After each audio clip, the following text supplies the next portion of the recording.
de Romanos, capítulo 12, verso 2.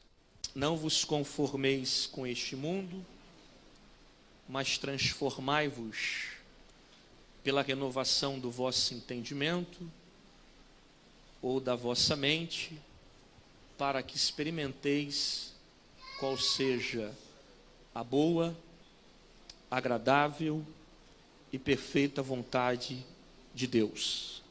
Por volta de quase 4 anos, o Senhor tem me confiado mensagens que falam sobre caráter.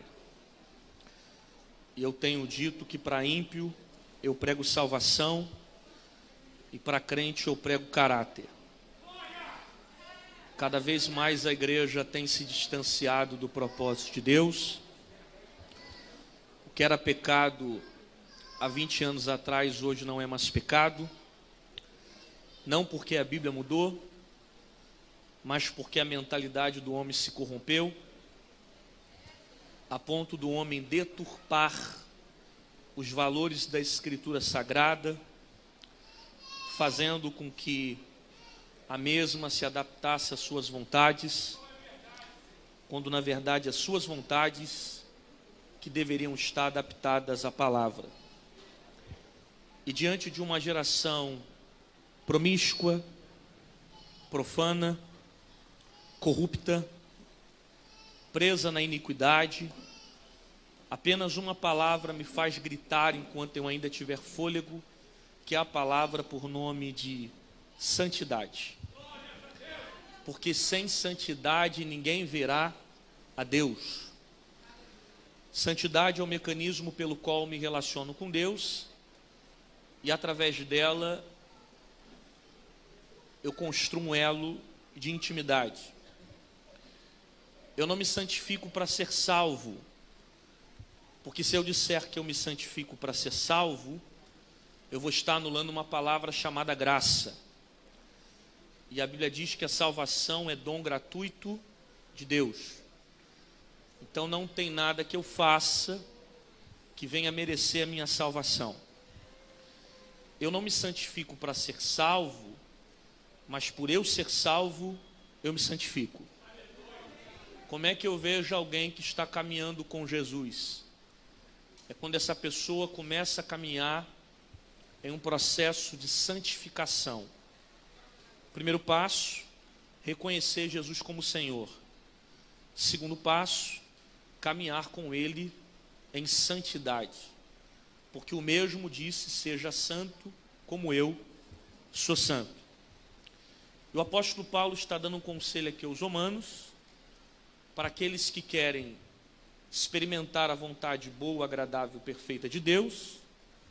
Porém, para que isso seja feito, é necessário não se conformar com o mundo em que vive, mas transformar o seu entendimento, para que assim experimente o resultado da vontade de Deus.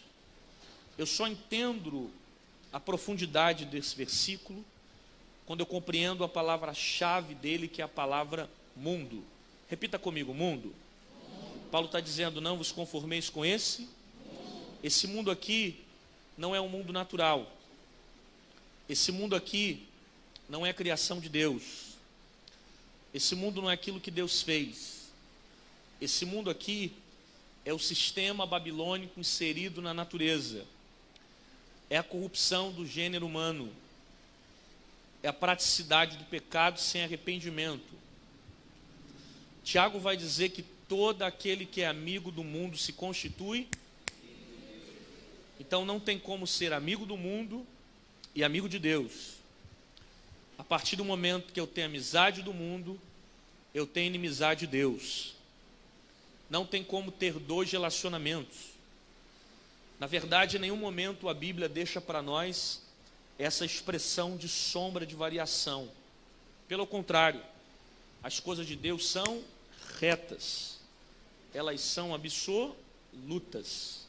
Não possuem sombra de variar. De uma fonte não pode jogar 2 tipos. Ou que sai dela é salgada, ou que sai dela é amargo, doce. Não existem dois tipos de fonte. Jesus disse: eu sou o caminho. Ele não disse: eu sou mais um caminho de salvação. O único que leva ao Pai é Cristo. Perceba, não tem meio termo. Paulo disse que só há um mediador entre Deus e os homens. Qual é o nome dele? Jesus Cristo. Jesus, em Mateus capítulo 6, ele disse que não tem como servir a dois, porque se agradar a um, acaba desagradando. Não existem dois deuses. Ou eu sirvo a Deus, ou eu sirvo a Mamon. Ou eu sou cristão, ou eu sou ímpio. Ou sou carnal, ou sou espiritual. Portanto, se tem alguém aqui em cima do muro, esse muro é do próprio diabo. Para Deus não existe a expressão dúvida. Eu caminho com Ele, ou eu caminho com o mundo. E se você está na dúvida, já está pecando. Porque as coisas de Deus não geram dúvida.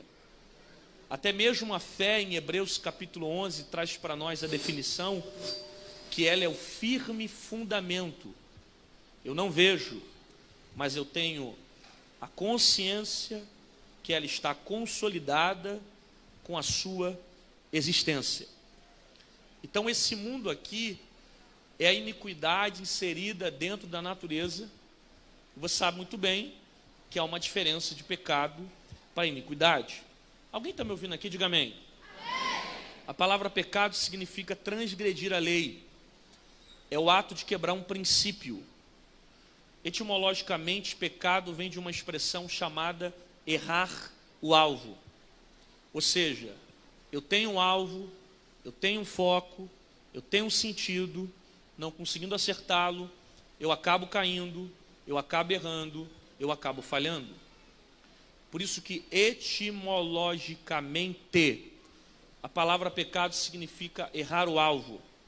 Ou seja, eu tenho um alvo, eu tenho um foco, eu tenho um sentido, não conseguindo acertá-lo, eu acabo caindo, eu acabo errando, eu acabo falhando. A expressão iniquidade, ela é a evolução do pecado. Ela é a prática do pecado sem arrependimento. É a queda sem desejo de se levantar. Quem está na iniquidade está com a mente cauterizada pelo pecado. Cauterização é como se fosse uma casca que desce na mente, e por mais que o cidadão ouvisse aquilo que é certo, ele continua fazendo o que é errado.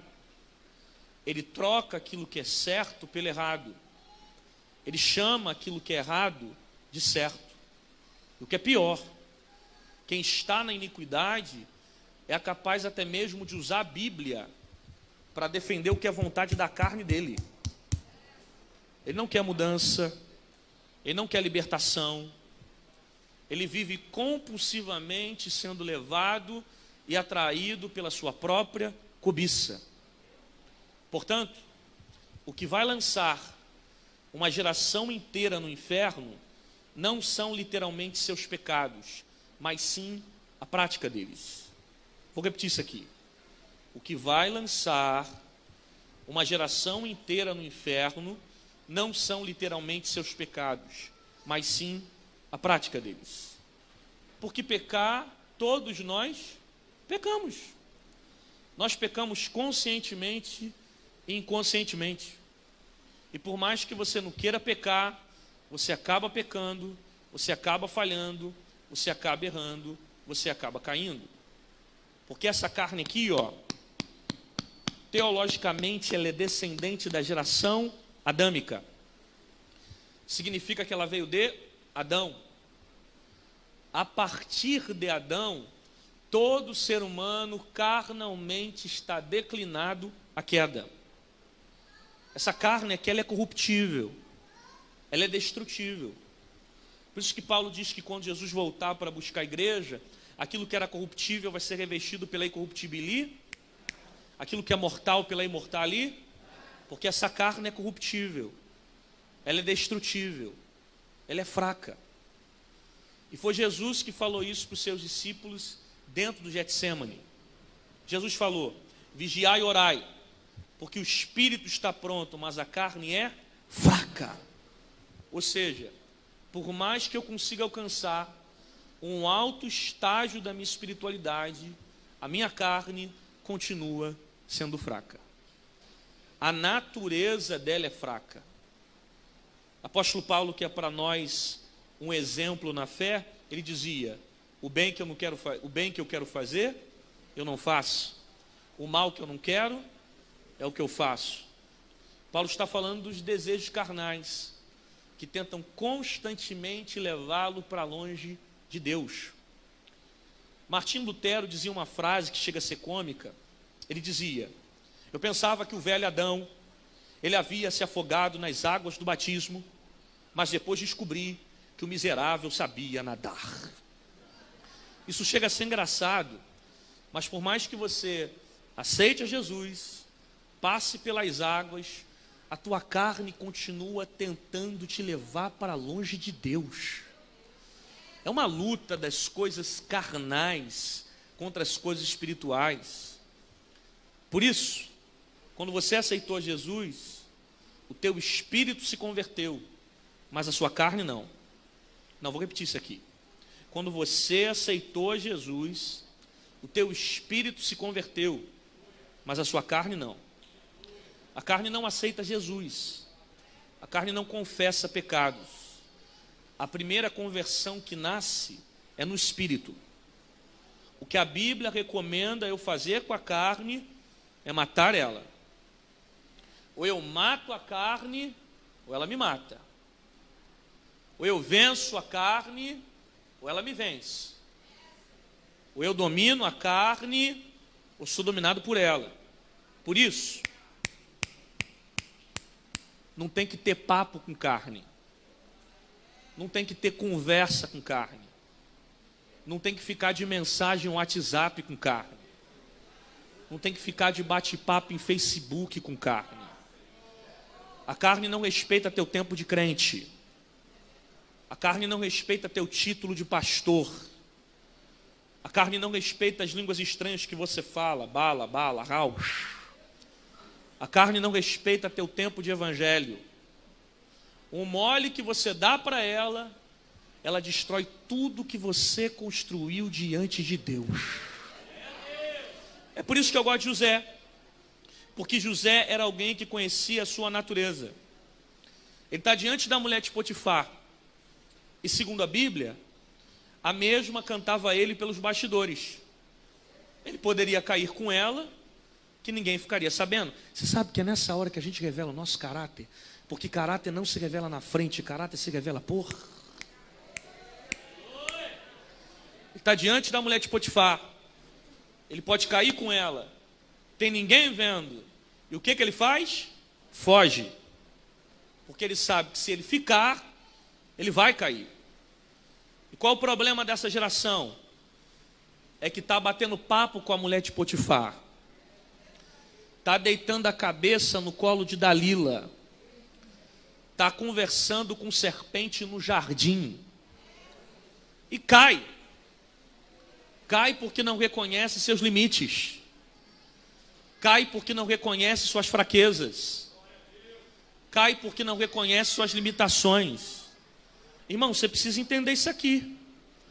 Tem laços que Deus vai cortar, mas tem outros que é você que tem que fugir. Eu prefiro ser fraco e fugir daquilo que eu sei que sou fraco, do que me achar forte e cair nas propostas que o diabo preparou para mim. Não, me digo mais. Eu prefiro andar com gente que é fraca, mas pelo menos reconhece seus defeitos, do que gente que diz que é forte, esconde os seus erros debaixo do altar e fica arrotando santidade no meio da igreja. Pastor, o que você está querendo dizer que até agora não estou entendendo? Eu estou dizendo que durante um bom tempo a igreja afirmou dizendo que o nosso pior inimigo é o diabo. Mas eu vim dizer para você que o seu pior inimigo não é o chifrudo. Seu pior inimigo é você mesma. A natureza pecaminosa que está em você, que tenta todo dia te levar para longe de Deus. E eu te provo em poucas palavras que a tua carne é pior que o diabo. Quer ver? Primeiro, a Bíblia diz: aquele que é de Deus, o maligno não. O diabo só pode tocar em você diante de duas possibilidades. Primeira, permissão de Deus. Segunda, legalidade. Satanás, ele foi vencido na cruz do Calvário. Por isso que a teologia o define como um derrotado. Agora pensa comigo, o diabo já foi vencido. E a carne? Eu tenho que vencê-la todo santo dia. Venci ontem, tenho que vencer hoje. Venci hoje, tenho que vencer amanhã. Ainda não foi convencido que a tua carne é pior? Se manifestar demônio aqui nesse culto, eu paro de pregar, expulso o demônio e depois continuo a mensagem. Agora e a carne? Que não tem como expulsar ela da tua vida? Não tem como dizer, sai carne. Sai não, irmão. Ela continua presente aí. Eu estou pregando, a tua carne está aí. Você está lembrando da coxinha que você vai comer quando o culto acabar. É alguém que está mandando mensagem de WhatsApp para você. É a fazenda que você está pensando que vai ver quando o culto acabar. Por quê? Porque a carne não quer morrer na tua vida. E o que mata a carne é a prática da palavra. Conhecereis a verdade vos libertará. E sabe o que eu acho engraçado? É que tem gente que tudo coloca a culpa no diabo. Não sei você, mas eu conheço gente que tudo diz que é demônio. Tem gente que fala, não, eu menti porque o diabo me fez mentir. Eu roubei porque o diabo me fez roubar. Olha, eu não queria falar mal de fulana, mas de repente vem um demônio do inferno, entrou na língua e eu falei mal de fulana. Tem gente que tudo coloca a culpa no diabo.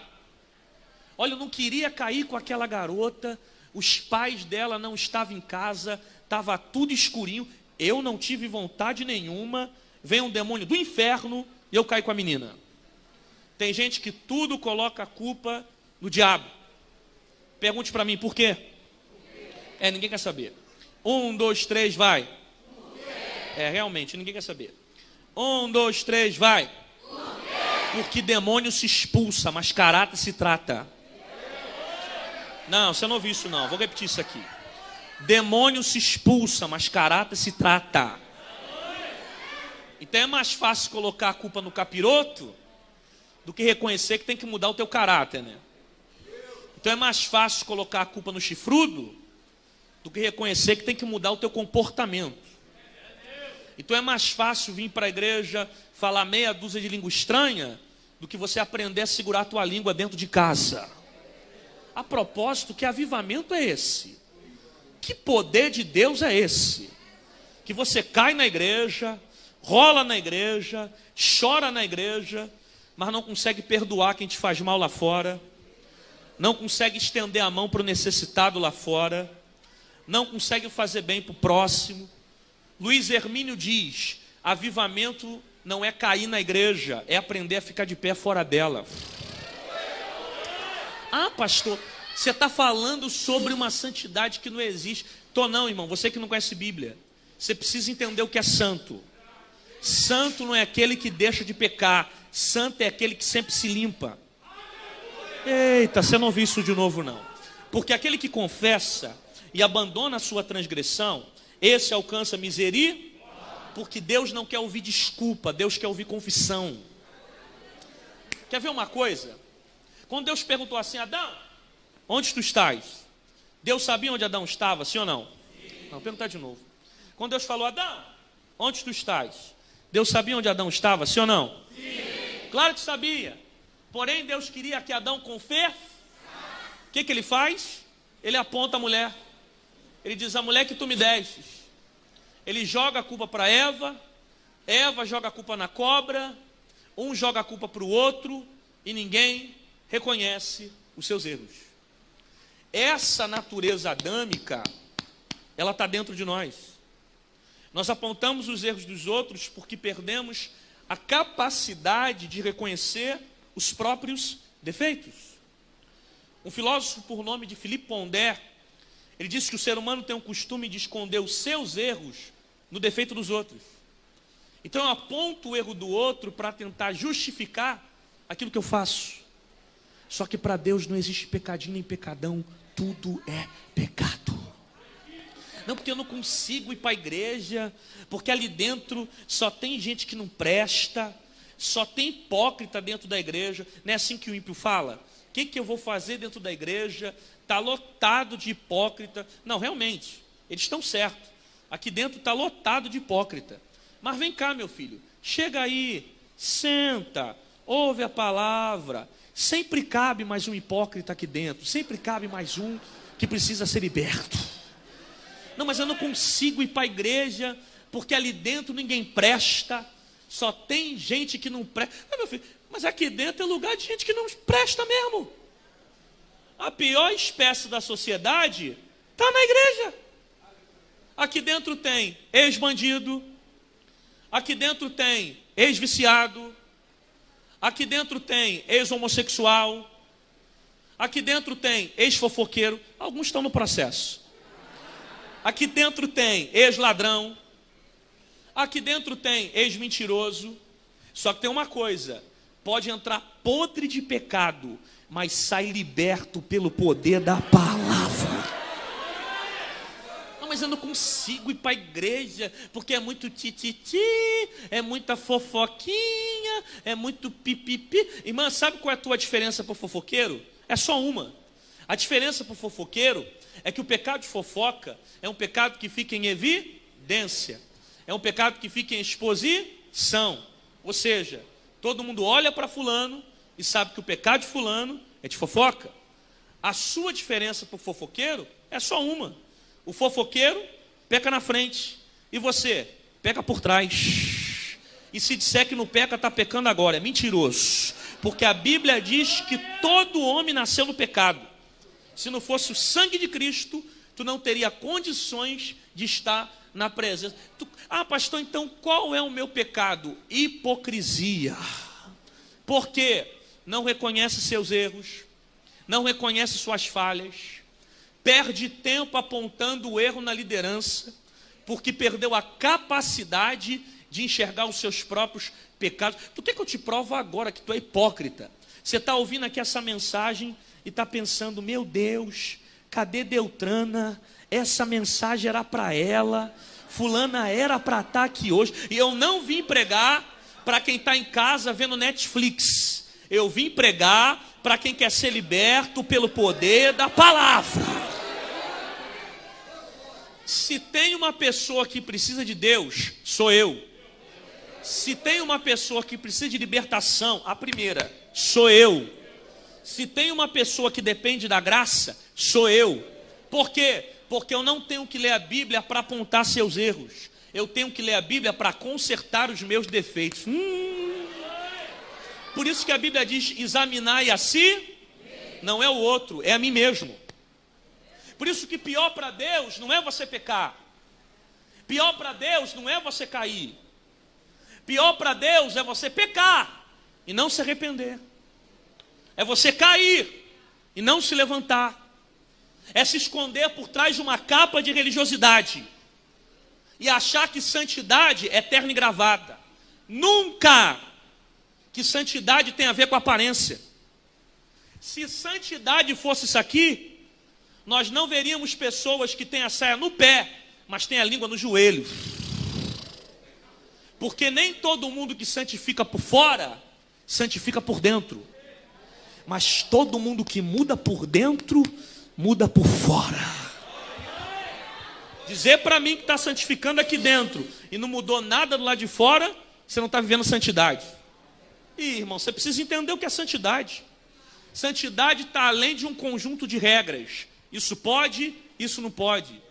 Dessa maneira seria legalista.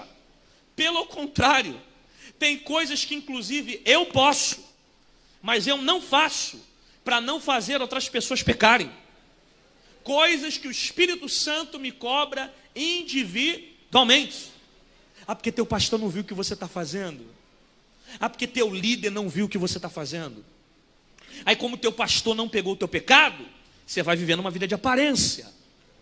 Aí como ninguém descobriu teus erros, você sai do altar e vai fazer sexo na casa da namorada. Canta, faz chover aqui dentro, mas vive com um telefone cheio de música de Anitta. Aleluia. Aí como ninguém descobriu a tua vida que você está vivendo, você vai vivendo uma vida de aparência. Aí eu te pergunto, se não tem coragem de fazer na frente do pastor, então por que está pecando na frente de Deus? Hã? Será que Deus não estava presente quando você estava fazendo aqueles calabaça? Estava. A questão é que está no tempo da graça, né? Ah, está na graça. E na graça pode tudo. Ah, você não sabia? Na graça pode cantar em pecado. Na graça dá para marchar aqui dentro e sambar pagodinho lá fora? Dá. Na graça dá para revelar CPF na igreja e ficar no homossexualismo lá fora? Dá. Na graça dá para levantar a mão para dar glória aqui dentro e dar na cara da mulher dentro de casa? Dá. Na graça dá para fazer tudo isso. Só não vai dar para entrar na Nova Jerusalém na prática do pecado. Porque para entrar no céu tem que ter santidade.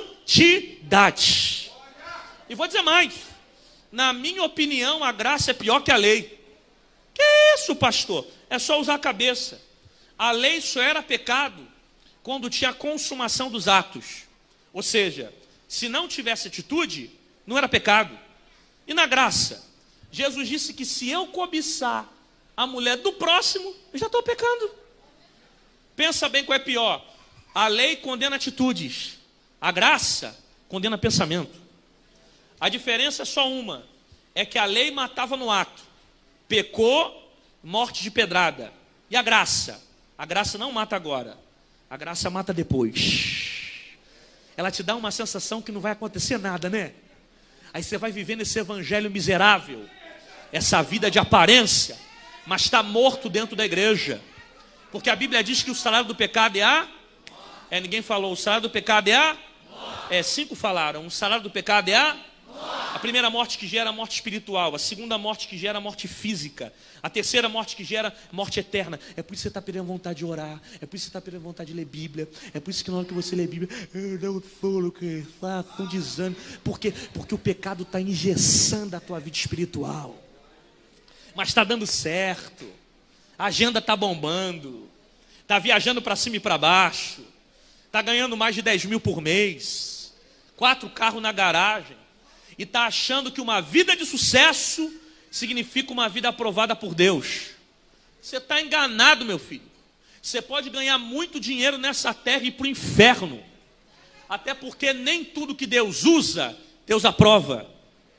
Eita Jesus, vou repetir isso aqui. Nem tudo que Deus usa, Deus aprova. Jesus disse que o homem poderia ganhar o mundo inteiro e no final perder a sua própria salvação. Por quê? Porque o dom que eu tenho salva quem ouve, mas não salva quem prega. Ah, você não ouviu isso não, vou repetir essa frase. O dom que eu tenho salva quem ouve, mas não salva quem prega. Porque Deus só usa por causa da graça. Sabe o que significa graça? Favor e merer? Então Deus não me usa porque eu mereço. Deus só me usa porque eu recebo aquilo que não mereço. Não se trata do preço que eu pago para ser usado, mas sim do preço que Jesus pagou para poder me usar. Não é o que eu faço, é o que Jesus já fez. Isso é graça. É receber aquilo que não merece. Ninguém canta, prega, profetiza no seu próprio mérito. Nós só somos usados por causa da graça. Por isso que ser usado é uma coisa, ser aprovado é outra. O pior fracasso de um homem é ele ter sucesso em coisas que Deus não aprova. Eu repito a frase. O pior fracasso de um homem é ele ter sucesso em coisas que Deus não aprova. Porque ser usado nunca foi sinônimo de aprovação de Deus. Está vendo isso aqui? Isso aqui é a imagem que eu construí para vir pregar para vocês. Eu posso ter uma imagem de profeta em cima desse púlpito e dentro de casa viver uma vida de pecado. Porque Deus não tem compromisso com imagem. Deus tem compromisso com essência. Ah, você não está aqui não, irmão. Imagem trata daquilo que eu quero mostrar. Essência trata daquilo que eu sou. E dificilmente nós revelamos aquilo que nós somos na frente dos outros. É por isso que eu digo que dons e talentos impressionam os homens, mas somente o caráter impressiona a Deus. Pergunta para esse irmão, vai dar glória ou vai engolir seco mesmo? Pergunta. Porque dons não vão subir, mas frutos do Espírito vão. Longanimidade, domínio próprio. Para que Deus vai te encher nessa festa? Para você ficar pulando e caindo toda hora? Não. O propósito do avivamento é de gerar uma transformação de dentro para fora. O propósito da glória de Deus é para que primeiro você tenha força de viver a palavra. Crente cheio do Espírito não é aquele que sai entregando profecia, mas aquele que sai vivendo profecia. Pergunta para esse irmão, vai dar glória ou vai entalar mesmo? Pergunta. E você precisa entender o que é avivamento, irmão. Outro dia eu volto para pregar sobre avivamento. Só que avivamento está além de barulho e grito. O culto pode não ter um barulho e ser cheio da glória de Deus hoje. Ah, mas fulano grita como ninguém. Quando ele pega o microfone, pá, pá, pá, pá, o negócio explode. É uma explosão. E desde quando o barulho é poder de Deus? Ah, mas ele faz muito barulho aqui, ó. Lata vazia também faz barulho. Tem gente que está vazio e está fazendo barulho por aí. Porque barulho nunca foi sinal do poder de Deus. O problema é que a gente acha que todo mundo que está em cima do púlpito tem uma vida de altar. Porque o camarada aprende a técnica do púlpito, aprende a fazer barulho no púlpito, aprende a marchar no púlpito. Aí você é chamado a atenção pela performance. Aí você chora, mas não muda de vida, não muda de caráter. Cai na igreja, mas não tem mudança de atitude lá fora. Porque é barulho sem conteúdo. Nem todo barulho gera avivamento, mas o avivamento pode gerar barulho. Todo avivamento só existe se for por meio da palavra. Por isso que púlpito é aquilo que eu revelo na frente dos outros. Altar é aquilo que eu construo na frente de Deus. Tem alguém que está me ouvindo aqui ou já dormiu nesse culto? Essa geração aprendeu a ter uma vida de púlpito, mas não aprendeu a ter uma vida de altar.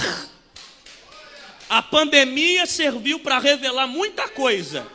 E uma das coisas é revelar quem tem vida de altar. Eu ouvi pregadores e cantores dizendo, não, porque a minha agenda fechou, eu não consegui pregar, eu não consegui exercer o ministério. Como é que é? Quer dizer que para exercer o ministério, ele precisa de microfone? Porque essa geração aprendeu que para ter ministério precisa ter microfone. Aí você vê as briguinhas acontecendo na igreja. Por quê? Porque ele acha que se não tiver microfone, ele não tem ministério. Tem gente que depende disso aqui para fazer a obra de Deus. E se não tiver microfone, ele não canta e não prega. As portas das igrejas estavam fechadas, mas eu não fiquei um dia sem pregar nessa pandemia. Porque quem tem ministério não depende de púlpito. Quem tem ministério, aonde vai, fala aquilo que Deus manda.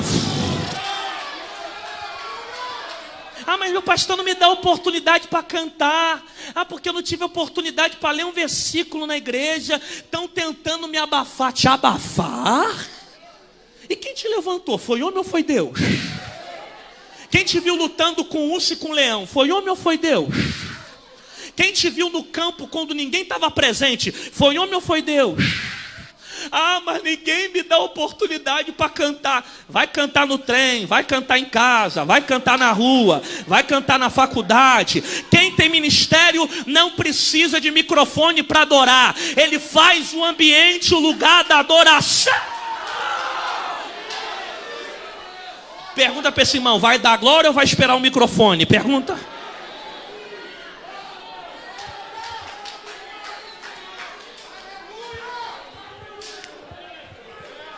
Quem tem altar tem uma vida nos bastidores com Deus. Altar não é construído em cima de um púlpito. Altar não é construído com o microfone na mão. Ministério não é construído na frente dos homens. Ministério é: fecha a porta do teu quarto, dobra o teu joelho, medita na palavra, renuncie o mundo, que o Pai que está no céu vai te entregar aquilo que o mundo não te dá, o que o pecado não te dá, o que o prazer não te dá. Alguém pode dar um grito de glória dentro dessa...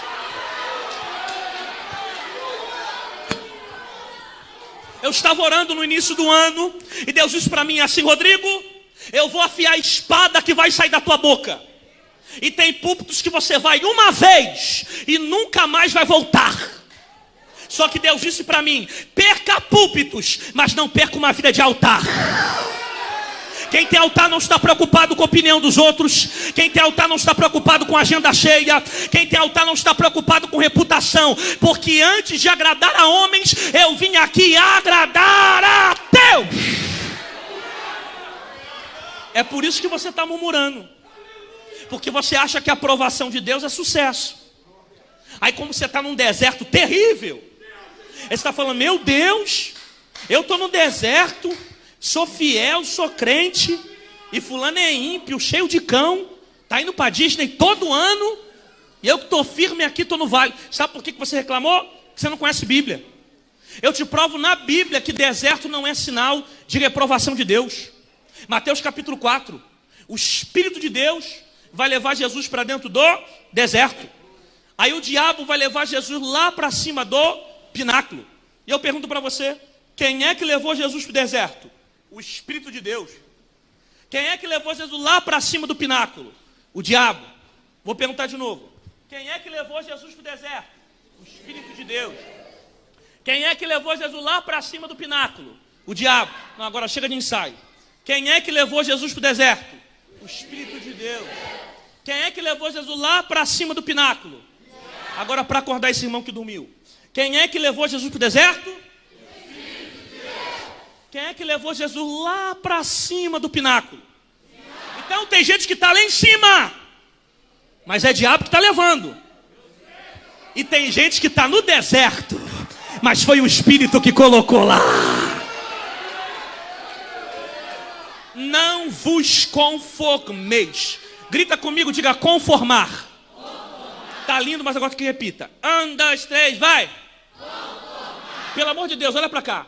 A palavra conformar vem do latim, transliterado uma expressão chamada tomar forma.